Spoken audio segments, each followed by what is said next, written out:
जय, दास राजाराम महाराज की जय, सरस्वती सावित्री माता की जय। दिगंबर नाम घ्यावे, पुढे पाऊल टाकावे, त्याने कल्याण कल्याण जीवा होय समाधान। काल काय झाली? वटपौर्णिमा झाली। पौर्णिमा कधी लागली? काल सकाळी 7 वाजता। आज कधी संपली? सकाळी 8। खरी पौर्णिमा कधीची मग? आजची। कारण की सूर्योदयाला लागलेली पौर्णिमा म्हणजे काय? ती आपल्याला बंधनकारक असते। म्हणजे पौर्णिमा पण आणि अमावस्या पण जी सूर्योदयाला लागलेली असते ती आपल्याला पुढं लागू होती। आज काय पौर्णिमा आहे तसा विचार केला तर दिवसभर पौर्णिमा, कारण की सूर्याला ज्यावेळेस ती पौर्णिमा टच होती त्यावेळेस ती दिवसभर आपल्याला धरावी लागते। मग विषय काय होतं की मग आज आपण लवकर काय नाही, त्याला कारण आहे की इथं आल्यानंतर प्रत्येकाला बोलावंच लागतं। मला इथं आलं, मी लवकर जरी आलो असं तरी मला प्रत्येकाशी बोलावं लागलं असतं। त्याच्यामुळं पौर्णिमा आणि अमावस्या ह्या 2 गोष्टी फक्त लक्षात ठेवत जा की पौर्णिमा आणि अमावस्या दिवशी अजून वार आहेत। एकादशीला पण बोलता येत नाही, संकष्टीला पण बोलता येत नाही, पण आपण काय करतो त्यातल्या त्यात थोडंसं चिदंबराकडून कन्सेशन घेऊन आपण बोलतो। कारण काय इतक्या याच्यामध्ये जर 2-3 याच्यात जर शनिवार आले तर महिना आपला बाजूला जातो। आपण आठवड्यातून एकच दिवस बघत असल्या कारणाने आपण त्या गोष्टीचा विचार करतो। पण शक्यतो पौर्णिमा अमावस्या हा जो प्रकार आहे हा तुम्ही पण समजून घ्यायचा आणि तुम्ही पण त्याचा विचार जास्त हे करायचा नाही। कारण का की त्या दिवशी जर बोललो आपण, त्या दिवशी बोललो तर त्याचा अधिकार वाणी राहत नाही आपल्याला। म्हणजे त्याचा मी जर तुम्हाला बोललो तर त्याचं माझं काहीच मी तर तसंही बोलत नाही, करता करता चिदंबर आहे। पण त्याचा जो आपण म्हणतो ना की आपण एखादी गोष्ट बोलली की ही 100% खरी होती तर तो अधिकार त्या दिवसाला राहत नाही। म्हणून आज आपण शक्यतो आजचा अमावस्या दिवस टाळतो। तर तरी पण त्यातले जे फारच लांबून आलेले आहेत, ज्यांना पहिल्यांदा आलेले आहेत, त्यांचं आपण एक थोडंफार बघूया आणि आपण आजच्या सत्संगाला सुरुवात करू। कारण काय की परत हा विषय बोलण्याच्या बाबत राहून जातो, लोकांना कळत नाही, लोकांना वाटतं की गुरु उशिरा आले किंवा काय आले। पण का आलो याला तुम्हाला मी सांगायचं कारण म्हणजे काय की तुम्हाला त्याचा त्रास होतो, माझ्यापेक्षाही। मला तर होतोच, मला तसाही होतो, पण त्याच्यापेक्षा जास्त तुम्हाला त्रास होतो। कारण का की पौर्णिमा अमावस्या दिवशी शक्यतो त्या गोष्टीला टाळायचा प्रयत्न करत जा। एखादी चांगली गोष्ट तुम्ही करायचा प्रयत्न केला आणि तुम्ही तो विचारला तर त्या दिवशी ती निगेटिव्ह मध्ये जाते। त्यामुळे शक्यतो अमावस्या आणि पौर्णिमा शनिवारच्या दिवशी बोलायचं टाळत जा। आता पौर्णिमेच्या दिवशी आता काय आली, काल वटपौर्णिमा झाली। आपलं भक्त वटपौर्णिमा म्हणजे काय माहिती? वडाचं झाड धरायचं, ते धागे बांधायचे, झाले, विषय संपला। पण वटपौर्णिमेला आपल्या हिंदू समाजामध्ये फार मोठं महत्त्व सांगितलेलं आहे। तुम्हाला भक्त एकच माहिती की तो 7 जन्म नवरा मागायचा आणि विषय संपवायचा, पण ते तसं काही कारण नाही। ते कशासाठी विषय तो सगळा? त्या दिवशी भगवंत स्वतः खाली आलेला असतो। तसाही तो खालीच आहे, पण आपल्याला तो दिसतो का? नाही। तुम्ही वडाच्या झाडाला इतके दिवस जाता का? कधीच नाही जात। मग त्याच दिवशी का पूजायचं तर भगवंत तिथं येऊन उभे राहतात। मग त्या दिवशी त्यांना पूजलं म्हणजे काय होतं? आपल्याला त्याचं पुण्य लाभतं। पण त्या लक्षात ठेवायचं, प्रत्येक पौर्णिमेला एक गोष्ट प्रत्येकासाठी सांगतो, प्रत्येक पौर्णिमेला एक लक्षात ठेवायचं, कुठेही असू आपण, कुठेही असू, जिथं पंचमुखी मारुतीचं मंदिर आहे तिथं जाऊन आहे ना आपण काय करायचं? 11 कणकेत दिवे लावायचे। पंचमुखी मारुती फार महत्वाची गोष्ट सांगितलेली आहे शास्त्रामध्ये। पंचमुखी मारुतीला फार महत्व सांगितलेलं आहे, म्हणजे बाकीच्या मारुतीपेक्षाही जास्त महत्व कशाला सांगितलेलं आहे? पंचमुखी मारुतीला सांगितलेलं आहे। मारुतीचे प्रकार भरपूर आहेत, पण त्याच्यामध्ये पंचमुखी तुम्हाला जास्त दुर्मिळ दिसेल, कारण की पंचमुखी कुठंही भेटत नाही। कारण पंचमुखीचं शास्त्र फार अवघड आहे। आपण दर पौर्णिमेला विकासला पंचमुखी मारुतीला काय सांगितलेलं आहे? इथं करायला, अभिषेक करायला सांगितलेला आहे। तो कंटिन्यू किती वर्ष झाले करतो रे? 7-8 वर्ष झाला। केला काल? आज केला? आज केला म्हणजे काय? कंटिन्यू करतो। का करतो? तुम्हाला पण सांगतो, म्हणजे मी विकासला सांगितलं म्हणून नाही, तुम्ही पण तुमच्या घरातला कोणीही माणूस ज्याला पुढे जायचंय, भविष्य त्याचा उज्ज्वल करायचंय, अनंत अडचणींचा सामना करतोय, कुठंच मार्ग दिसत नाहीये, आणि तो मार्ग जर तुम्हाला काढायचा असेल तर पंचमुखी मारुतीला पौर्णिमेला अभिषेक करायला सांगा। काय करायला सांगा? पौर्णिमेला अभिषेक करायला लावा। घरामध्ये तुम्हाला जर पैसा आणायचा असेल, जसं आपण सोपं काय सांगतो, स्वामींचे पोथी वाचा, त्याच्यापेक्षा अजून सोपं आहे. आतमध्ये आपलं जे श्रीयंत्र आहे ना, त्या श्रीयंत्राला पौर्णिमेच्या दिवशी अभिषेक घाला. हे तुमच्या घरामध्ये चिरकाळ तुमच्या घरात लक्ष्मी टिकून राहते आणि तुम्हाला न मिळणाऱ्या गोष्टी तुम्हाला त्या मिळत जातात. या फक्त कशामुळं? पंचमुखी मारुतीमुळं आणि श्रीयंत्रामुळं. ह्या गोष्टी एकदम सोप्या आहे. पंचमुखीचं शास्त्र आपण मागं समजून सांगितलेलं आहे, पण परत एकदा, कारण की याच्यातले 70% लोक काय असतात, दर शनिवारी नवीन असतात. पण त्यांना सुद्धा आपण काय केलं पाहिजे, याची रिव्हिजन झाली पाहिजे. पण कारण की आपले 30% जरी जुने असले तर जुन्यांचा पाठी कोणती आहे? कोरी. कारण की सारखी साफ झालेली असती. का तर एक दिवस करतील. गुरूंनी सांगितलं होतं मागच्या 2 आठवड्यापूर्वी की सलग 4 शनिवार काय करा सांगितलं होतं. किती लोकांनी केले? अरे देवा, संख्या तर अवघड झाला खेळता. कारण का की लक्षात राहत नाही. कारण की गुरूंनी त्या आठवड्यात सांगितलं नारळाचा ठीक प्रत्येक वेळेस सांगायचं शक्य होत नाही. परत पंचमुखीचे शास्त्र सांगतो तुम्हाला. पौर्णिमेचा दिवशी पंचमुखीला प्रत्येकाने 11 कणकेचे दिवे लावत जा. पंचमुखी मारुतीला येऊन प्रदक्षिणा जितक्या जास्त मारता येईल तितक्या मारा. मारुती स्तोत्र म्हणा, हनुमान चालीसा म्हणा, त्या घरात म्हणल्या तरी चालतील. पण इथं म्हणल्यानंतर तुम्हाला काय होती, इथली ताकद तुम्हाला वेगळी मिळेल. त्याच्यानंतर पंचमुखी मारुती आपण आपल्या घरामध्ये, तुमच्या घराच्या हॉलमध्ये दुसरा कोणताही मारुतीचा फोटो लावायला तुम्हाला परवानगी नाही. फक्त कोणता आहे? पंचमुखी मारुती. का बरं? पंचमुखी मारुती संकट घरात येऊ देत नाही. आणि तो कोणत्या दिवशी घ्यावा? कोणत्या दिवशी घरात आणावा? मोठ्या आवाज आहे ना. हा, नक्की का? कधी आणावं? शनिवारी रात्री का पहाटे? हा, शनिवारी सकाळी 12 वाजायच्या आतमध्ये आपल्याला ते घरात आणायचे. फोटोच त्या दिवशी सकाळी आणायचा. म्हणजे तुम्ही म्हणता शुक्रवारी घरात आणायचा नाही. शनिवारी सकाळीच आणायचा, शनिवारीच लावायचा. कोणत्या भिंतीला लावायचा? हा, उत्तर भिंतीला. तोंड कुठं झालं पाहिजे? दक्षिणकडे. का झालं पाहिजे ते? की ज्यावेळेस दक्षिणेकडून, जे दक्षिण म्हणजे यमाची जागा आहे. कोणाची आहे? यमाची जागा आहे. म्हणजे निगेटिव्ह पॉवर कुठून येते? दक्षिणेकडून येते. कुठून येते?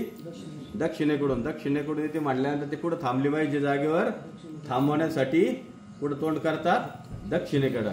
आणि त्याच्यानंतर त्याला नित्य नियमाने रोजची अगरबत्ती, दिवा, याच्या व्यतिरिक्त काही भगवंताला अपेक्षा नाही. तुम्ही जर नैवेद्य दाखवला, आनंदाचे खडी साखर दाखवा, दूध दाखवा, तिथं पेढे दाखवा, बुंदीचा लाडू दाखवा, जे मारुतरायाला आवडतं ते. पण पंचमुखीचं आवडतं खाद्य काय? हा, गुळ आणि शेंगदाणे. जितके जास्त गुळ आणि शेंगदाणे. तुम्ही इथं पण सांगतो तुम्हाला, शनिवारी येत आहे, नशीब घेऊन येत आहे, सगळ्या गोष्टी इथं पंचमुखी मारुती पण आहे. त्याला काय व्हायला पाहिजे? गुळ आणि शेंगदाणे. सोपं गणित सांगतो. अभिषेक करता येईल नाही येईल तो विषय वेगळा. येताना शनिवारी गुळ, शेंगदाणे, चमेली तेल आणि शेंदूर हा इथं आणून ठेवायचा. तो शेंदूर ज्या दिवशी लागला जाईल इथं, त्या दिवशी काय झालं? तुमचा अभिषेक झाला. किती सोपं काम आहे. अवघड आहे का काही? काहीच अवघड नाही. किती रुपयाचा विषय? 50, 100, 150 रुपयाचा विषय सगळा.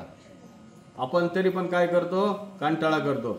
ह्या सगळ्या गोष्टी पंचमुखी मारुतीचं जे कोणी सेवा करील त्याच्या घरामध्ये संकट येऊ शकत नाही. आपण काय करतो? गुरु 2 दिवस केले, 3 दिवस केले, 4 दिवस केले, तर काय संकट थांबले नाही. अरे बाबा, तुझ्या मागे इतके संकट लागले, 4 शनिवारांनी का संकट थांबणार आहे का? नाही. पण त्याला एक गोष्ट आहे, लक्षात ठेवा. 11 शनिवार ज्या गोष्टी ह्या सगळेजण पूर्ण करतील त्याच्या घरचं संकट 100% निवारण करेल. पण ते 11 कसे? सलग झाले पाहिजे. कसे झाले पाहिजे? सलग. पण आपण काय करतो? 1 दिवस करू, 2 दिवस करू, 3 दिवस करू, 4 दिवस करू, 5व्या दिवशी परत खाडा. परत गुरु मी 5 दिवस सलग केले पण 6व्या दिवस खाडा आला. पण चालणार नाही. 11च्या 11 पूर्ण झाले पाहिजे. काय झाले पाहिजे? 11च्या 11. त्याच्यानंतर पंचमुखी मारुतीला 11 लवंगा एका दोऱ्यात बांधून इथं अर्पण करायच्या. आपण वरती जाऊ शकत नाही का? इथं आणून ठेवलं. एखादा जो सोहळ्यात असेल तो मारुतरायाला घालेल. 11 लवंगा ज्यावेळेस तुम्ही मारुतीला हार म्हणून घालता ना, त्यावेळेस त्याच्यामधून तुमचे ज्या काही मागण्या असतात त्या ते भगवंत लवकर पूर्ण करतो. त्याच्यानंतर अजून एक सोपं गणित, जो सलग 108 दिवस, किती दिवस? सलग 108 दिवस रोज रुईचा 11 पानाचा हार, त्याच्यावर शेंदुर्णीच चमेली तेल टाकून जय श्रीराम, काय जय श्रीराम, जो सलग 108 दिवस, किती दिवस? 108 दिवस रोज इथं आणून देईल, आणि जो मागणं मागल, कितीही अवघड असू द्या, ह्या भूतलावर त्याचं येणं शक्य नाही, ते मिळणं शक्य नाही, असं जरी तिने मागणं मागितलं, पण तिने सलग 108 दिवस जर ते केलं तर ते 100% त्याला मिळणार म्हणजे मिळणार. आमच्या अमोल कोकाटेनी केलं होतं. कोणी केलं होतं? अमोल कोकाटेनी. त्याला विचारा, ते त्याच दिवशी रात्री इथं तो फक्त हार करत असताना, नाव लिहित असताना त्याला फोन आला की तो काय झाला? पास झाला. काय झाला? पास झाला. म्हणजे तो गुरु शक्यच नाही म्हणे, माझा पेपर इथंच बसलेला आहे, पेपर इतका अवघड झाला होता की मला शक्य नव्हतं, मी काय झालो? पास झालं. म्हणजे 108 दिवसाच्या अगोदर त्याचं ते पूर्ण झालं. म्हणजे काय, भगवंत तुमचं कार्य पटापटा करतो. आमचा अभि पण करत होता काही दिवस, तेव्हा असं त्याचं, जसं मी तुम्हाला सांगितलं, जसं जवळ आली गाडी की कुठंतरी थांबणार, 1-2 दिवस करणार नाही, परत करणार. तर अशा गोष्टी असं करू नका. एक गोष्ट आहे, मी म्हणतो काय होईल? काय होईल? सेवा तर घडल, सारखा मेवाच कशाला पाहिजे? बरोबर आहे की नाही? सेवा तर घडल ना. मग ते सेवा घडण्यासाठी तरी ते करा. हे मी माझं असं मत आहे. मी हे जे आज सांगतोय हे मी सगळ्यांसाठी सांगतो, पण मला माहिती याच्यातून एखादा माणूस तयार होऊ शकतो, आणि ते त्या माणसासाठीच हे गोष्ट आहे. कारण का, की रोज करायला अंतर्मन पाहिजे, शुद्ध पाहिजे, आणि ते शुद्ध अंतर्मनाचे लोक फार कमी आहेत. कारण का, की संसारात गडगंज बुडलेले आहेत. संसारातून बाहेर निघायला कोणाही तयार नाही. मग त्या संसारातून बाहेर पडायचं असेल तर आपल्याला काय करायला पाहिजे? सेवारूपी भाव आपल्या मनात पाहिजे. सेवारूपी भाव मनात कसं काय रुजल? तर थोडंसं भगवंतावर प्रेम पाहिजे, थोडंसं, बरं का. जितकं मुलांवर करतो, जितकं नवऱ्यावर करता, जितकं घरावर करता, त्याच्या फक्त 1% पाहिजे. किती? 1%. तेवढं जरी प्रेम भगवंतावर केलं तर देव तुम्हाला 100% ह्या जन्मात काही ना काही वेगळ्या प्रकारात काही गोष्टी देऊन जाईल. पण आपल्याला ते काही नकोय. आपल्याला काय पाहिजे? अरे संसार संसार चालला राडगाडग्याचा संसार. ते राडगाडगं काही संपत नाही, आपण त्याच्यातून बाहेर काही येत नाही. पण ते आता मी किती वेळा जरी समजून सांगितलं तरी माझं काम काय आहे? रट्टा मारायचं. आपण पेपरला रट्टा मारतो ना, रट्टा मारायचं, रट्टा मारायचं, रट्टा मार. एक दिवस तो नाठाळ भक्त काय होतो, तो रट्टा मारत मारत मारत चालतो. गुरु म्हणतात ना, चायला करून तर पाहू. नाही तर आमच्याकडच्या भक्तासारखं एक थडी इकडं, दुसरी थडी नेणू कुठं? दत्त इकडं, कुठं? इकडं. आम्हाला येऊन सांगायचं गुरु इथल्या शिवाय काही नाही, दुसरीकडे सांगायचं तिकडच्या शिवाय काही नाही. अरे काय तर आहे आणि काय नाही, मला तर अजून धोरण कळालं मला वाटतं. हा, इकडं सांगायचं गुरु याच्याशिवाय काय नाही, चिदंबर केला, मी असं केला, चिदंबराने मला एकदम असं केलं, आणि तिकडे दुसरीकडे जाऊन दुसरीकडे डायलॉग आणायचं. तसं करू नका. एक लक्षात ठेवा, एक दिवस जर का थडी निसटली तर सगळं घेऊन जाती, काहीच ठेवत नाही. त्यामुळे थडीवर टिकायचं असेल तर सेवाभावी वृत्ती ठेवा, मनातून वृत्ती ठेवा. मी म्हणतो थोडंच करा, देव थोडा करा, पण असा करा की देवाला सुद्धा हेवा वाटेल आपल्या करण्याचा. मी म्हणत नाही 24 घंटे इथं करा. 24 घंटे करायला आपल्याला उपजत पहिल्यापासून काहीतरी पाहिजे, तरच ते 24 घंटे होतील. आता शक्य होत नाही. पण आपण मारत ते सेवेच्या व्यतिरिक्त जायला नको. कारण काय, विषयांतर झालं की ते परत मुद्द्यावर येता येत नाही. काय करा? गुळ शेंगदाण्याचा नैवेद्य, या सगळ्या गोष्टी सांगितल्या, याची सेवा करा. शनिवारी आल्यानंतर जितके जास्त प्रदक्षिणा, कमीत कमी 108 प्रदक्षिणा मारायचा प्रयत्न करा. मारुतीला, पूर्ण मंदिराला काही शक्य होत नाही, पूर्ण मंदिराला मारलं. आणि त्याच्यापेक्षा जबरदस्त असं आहे की पूर्ण मंदिराला जो कमीत कमी 108 दिवस, म्हणजे 108 दिवस रोज 108 प्रदक्षिणा मारल, त्याच्या घरामध्ये स्वामी स्वतः 3 वेळा येणार. किती वेळा येणार? 3 वेळा. पण ते 108 दिवस सलग 108 प्रदक्षिणा मारायच्या म्हणजे साक्षात देव मिळवण्यासारखंच. काय? देव मिळवण्यासारखं. ते काही शक्य होत नाही, कारण एखाद दिवशी खाडा होऊ शकतो, काही पण होऊ शकतं, घरातून येणं शक्य होत नाही, पावसाळा होऊ शकतो, अडचणी निर्माण करतो. पण जर जो करायचा प्रयत्न करेल त्याचं सगळ्या गोष्टी भगवंत निवारण करून टाकील. आणि हे लग्न बिग्नाचे जे विषय आहेत ना सगळ्यांचे, ज्याचे सगळ्यात जास्त अवघड परिश्रम आहेत, ज्याचे लग्न होत नाही, त्यांनी रोज चिदंबर स्वामींना इथं येऊन जर 108 दिवस सलग, शब्द लक्षात ठेवा का गणू, गणू कुठे 108 दिवस सलग इथं येऊन स्वामींना जर दिवा लावला आणि इथं स्वामींच्या समोर हळद वाहिली तर 108 दिवसाच्या आतमध्ये त्याचं लग्न होतं म्हणजे होतं.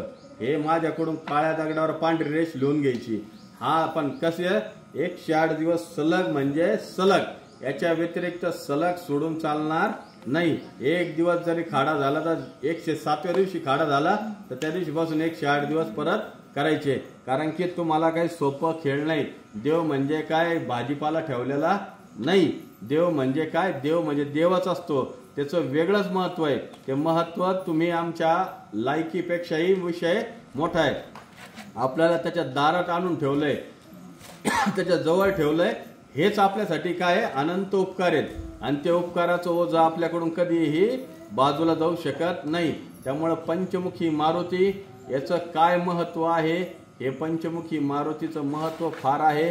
तुमच्या नशिबाने तुमच्या कृपेने आपल्या गुरूंनी तर पंचमुखी मारुतीचं मंदिर बांधलंय आणि त्याचा आशीर्वाद घेत जा.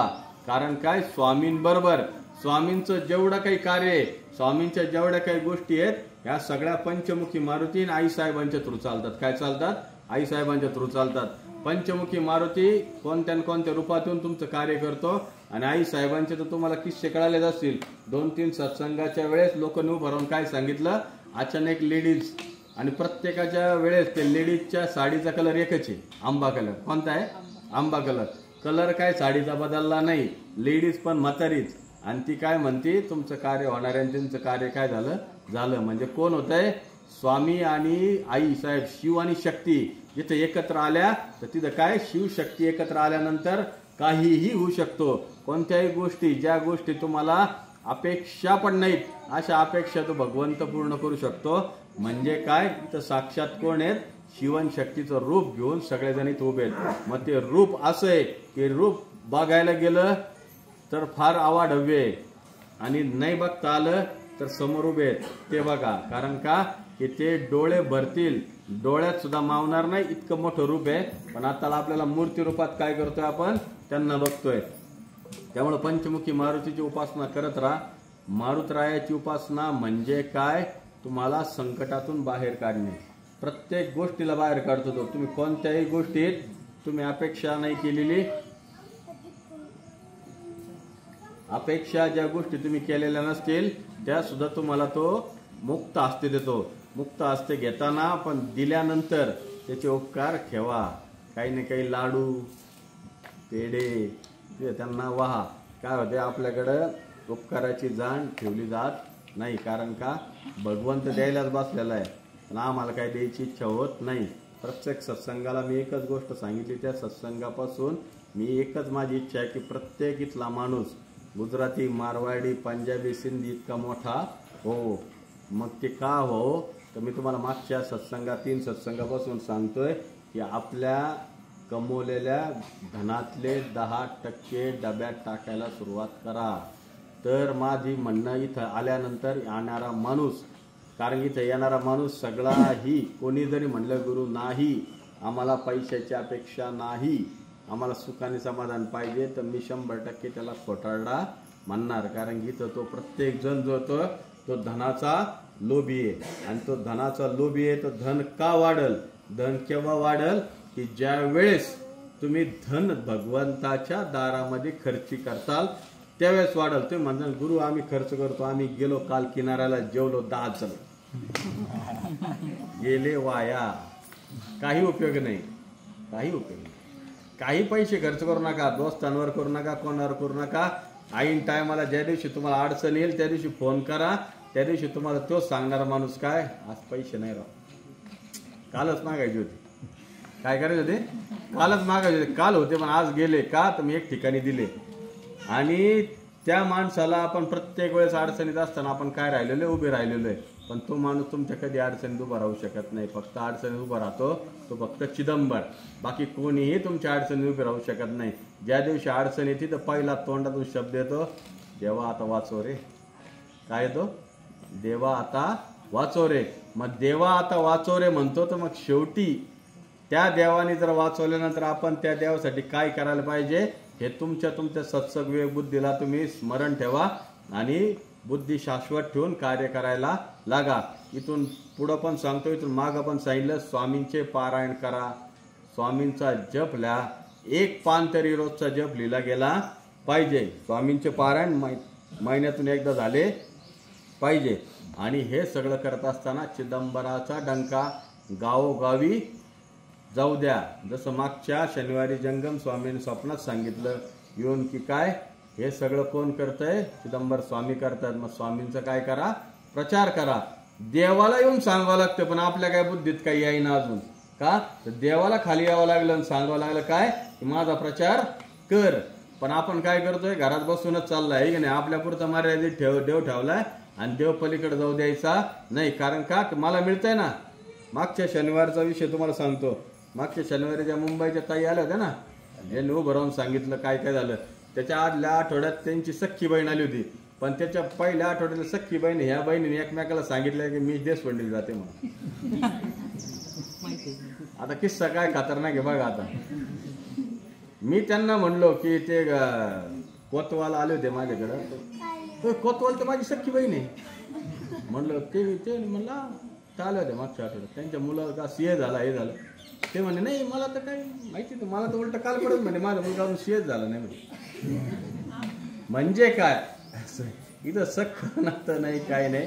इथं फक्त एक लक्षात ठेवा, शेवटी जर एकमेकाला काय मला सांगा, चिदंबर तुमचं काम करतो, तुम्हाला 4 लोकांना सांगायला काय त्रास आहे. सांगितलंच पाहिजे. स्वामी घराघरात गेला पाहिजे, स्वामी प्रत्येकाच्या घरात गेले पाहिजे. स्वामींव्यतिरिक्त काहीही विषय नाही आपल्या आयुष्यामध्ये. स्वामी एक स्वामी, स्वामी दुन स्वामी, स्वामी तीन स्वामीच.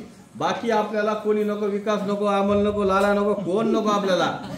हे सगळे थोतांड लोक आहे. जसं काल दीपक म्हणला तुम्ही गुरु थोतांडे. आपला दीपक झाला काय आपल्याला दुसरं काही नको. आपल्याला फक्त काय पाहिजे, चिदंबर. आपल्याला चिदंबर. मी म्हणतो कोण जग काय म्हणन काय नको आपल्याला घेणं नाही. तू काय म्हण, तुला काय म्हणायचं ते म्हण, पण मला माझा चिदंबर करू दे. मी चिदंबराशिवाय जगू शकत नाही. माझा चिदंबराशिवाय माझा विषय नाही. माझा श्वास चिदंबर आणि माझा देह चिदंबर. माझ्या कणाकणामध्ये चिदंबर. माझ्या मुखातून जितक्या वेळा चिदंबर निघल तोच चिदंबर. बाकी मला आयुष्यात काही नको. असंच आम्ही परवा दिवशी बसलो तर आम्ही टाकलिम्याच्या मुलांची आमची मिटिंग झाली. आपल्या गुरुपौर्णिमेवरून काय झाली, गुरुपौर्णिमेवरून मिटिंग झाली. गुरुपौर्णिमेच्या मिटिंगला असं आमचं सगळ्या गोष्टी गुरुपौर्णिमेच्या ठरल्या. तसं देशवंडी गावानी पण स्वतः एक मिटिंग घेऊन देशवंडी गावानी त्यांचं स्वागत आणि आपल्याला देशवंडीच्या घराघरातून जितके आत्ता लोक याच्या 10 पट लोक म्हणजे प्रत्येकाने आपल्या मागच्या गुरुपौर्णिमेला दिलेला शब्द पूर्ण करायचा. कोणता? एक माणूस किती लोकांना घेऊन येणार? 5. एक माणूस किती लोकांना घेऊन येणार? 5. पण ते कोणता 5? देशवंडीतला नाही बरं का, पाहुणे. नवीन आपल्याला काय लागतं? नवीन. आपल्याला जुने नकोय. कारण जुने लोक फिक्स झाले. आता जुन्या लोकांना देऊन भगवंतांनी स्थिर करून टाकलं. आता त्यांना लय नको द्यायला. हा का जय मी द्यायचं जय म्हणे द्यायला. हे काय चाललंय मग आम्ही नाही 5 जण त्यांना देणार. आमचं काय? अहो तुमचं बी आहे, तुम्ही तर मेन आहे. तुमच्याशिवाय तर काय आमचं चालायचं. गावात यायचं म्हणलं तुम्हाला जय माईला आम्हाला विचारूनच यावं लागतं. असं कुठं चालणार आहे? त्यामुळं प्रत्येकाने एक लक्षात ठेवा, स्वामींचं कार्य आहे. गुरुपौर्णिमा आहे, आपल्या देवाची पौर्णिमा आहे. त्या दिवशी आपला व्यास पौर्णिमा म्हणून त्याला सगळ्यात अनन्यसाधारण महत्व सांगितलेलं आहे. आपण सांगितलं 22 तारखेनंतर म्हणजे आज नंतर, आज बरोबर 1 महिना, 22 तारखेनंतर आपण काय करणार आहे? हा महिना म्हणून काय करणार? काय? गुरुपौर्णिमा. काय? गुरु सप्ताह म्हणून आपण हे गुरु महिना म्हणून आपण याच्यावर चर्चा करणार. दर शनिवारी फक्त आपण काय करणार? गुरुपौर्णिमा, व्यास पौर्णिमा आणि गुरु सप्ताह याच्यावरच आपण काय करणार? बोलणार. पुढच्या शनिवारचा सत्संगच गुरूंवर असणार आहे. काय असतो गुरु? गुरुसाठी काय करायला पाहिजे? गुरूंनी आपल्यासाठी काय करून ठेवलेलं आहे आणि गुरु महिमा काय आहे? गुरु म्हणजे संत, गुरु म्हणजे देव, गुरु म्हणजे सर्वस्व. हे ज्या दिवशी एखाद्याला कळल गुरूंची सेवा हीच सेवा म्हणजे काय? भगवंत सेवा. हे ज्या दिवशी आपल्याला करायला लागल गुरु सेवा म्हणजे कोण गुरु? कोण गुरु? चिदंबर गुरु माझे आई मजला ठाव द्यावा पायी. एवढं वाक्य जरी आपण आयुष्याला खूनबाट बांधून ठेवली तरी आपलं काय झालं, जीवन सत्कार्याला लागलं, जीवन सफल झालं. आपल्याला कोणापाशी कोणत्या गोष्टी बोलायची गरज नाही, कारण की गुरु महिमा आणि गुरूंशिवाय आपल्या आयुष्याला काही नाही. आणि हे साक्षात स्वतः कोणत्या रूपातून कार्य करतात हे प्रत्येक आठवड्यात कोणाला जाऊन सांगतात. त्यामुळे ते लक्षात ठेवून आपण कार्याला काय केलं पाहिजे, स्पीड दिला पाहिजे. प्रत्येकाने एकच गोष्ट लक्षात ठेवायची, गुरुपौर्णिमा आपल्याला जन्मोत्सवापेक्षाही मोठा करायचा आहे. काय करायचं आहे, स्वामींचा जन्म आणि गुरुपौर्णिमा ही एकपटीत झाली पाहिजे. काय झाली पाहिजे, एकपटीत. मी त्यामध्ये जन्मापेक्षाही गुरुची पौर्णिमा ही काय झाली पाहिजे, काकणभर मोठी झाली पाहिजे. कारण काय, गुरुपौर्णिमा हा उत्सव कोणाचा माहिती का, कोणाचा आहे हा दिवस, कोणाचा आहे गुरुपौर्णिमा. 22 जुलै गुरुपौर्णिमा हा दिवस कोणासाठी, व्यास पौर्णिमात आहे. गुरुपौर्णिमा कोणासाठी, गुरुपौर्णिमा हा गुरूंसाठी नाहीच. गुरुपौर्णिमा ही भक्तांची पौर्णिमा आहे आणि भक्तांची भक्ती त्या दिवशी गुरुवर दाखवायची. म्हणजे काय झालं, त्या दिवशी गुरूंचं काहीही चालणार नाही, त्या दिवशी चालणार फक्त भक्तांचं. भक्त जसं म्हणाल तसं गुरूंनी त्या दिवशी कार्य करायचं, भक्त जसं म्हणाल तसं गुरूंचं कार्य होईल. त्याच्यामुळं ती पौर्णिमा जी असते गुरु आणि शिष्याच्या नात्यावर काय लागत नाही, मग काय करतो, गुरु आणि शिष्याची त्या दिवशीची पौर्णिमा. मग आपण काय करायचं, त्या दिवसाचं महत्व किती वाढवायचं आपल्याला हे आपण आपल्या हाताने ओळखायचं आणि ह्या कार्याला झोकून द्या. टाकळी मेळ्याचे लोक कामाला लागलेत. टाकळी मेळ्याने 2 दिवसानंतर 4 दिवसानंतर त्यांच्या गावात बोर्ड लावायला सुरुवात करणार, त्यांचा विषय चालू झाला. तसंच करजगाववाल्यांना पण आपण तो निरोप पाठवलाय आणि त्यांनी रथ बीत सगळ्या गोष्टी नियोजन करून तो उत्सव करणार. त्यांनी परत एकदा शब्द दिलाय, गुरु मागच्या वर्षी, टकले मावशी, मागच्या वर्षी जेवढे लोक होते त्याच्या दुप्पट लोक दिसणार. किती, दुप्पट. आणि जर मी त्यांना म्हणलो जर तसं झालं नाही तर मग काय,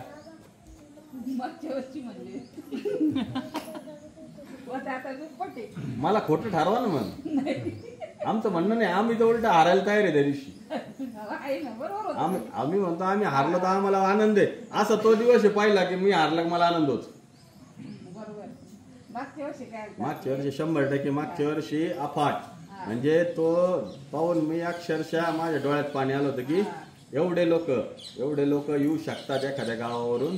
आणि त्याच पट्टीमध्ये टाकळी मेळा, त्या पट्टीमध्ये वाघोली, त्या पट्टीमध्ये कवठा, त्याच पट्टीमध्ये देशवंडीच्या लोकांनी पण मोठ्या प्रमाणात त्या कार्याला मोठा. पण यावर्षी आपलं काय झालंय, यावर्षी आपल्याकडे वांबोरी वाढलंय, करजगाव वाढलंय आणि छोटे छोटे गाव जे नवीन लोक येतात त्या लोकांना पण एक लक्षात ठेवा, आपण त्या दिवशी आपल्या गावातून नाही दिंडी काढू शकलो तर पण आपण काय करायचं, आपण स्वतः मोटरसायकलनी 5-10 लोक आपण इथं काय यायचं, कार्याला झोकून द्यायचं.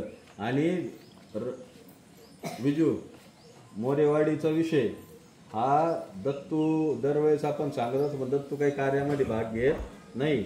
मोरेवाडीतून जितके जास्त लोक काढता येईल, रमेश, तू आणि किशोर हे तुमचं काम आहे. मोरेवाडीतून जास्तीत जास्त लोक गुरुपौर्णिमेला आले पाहिजे.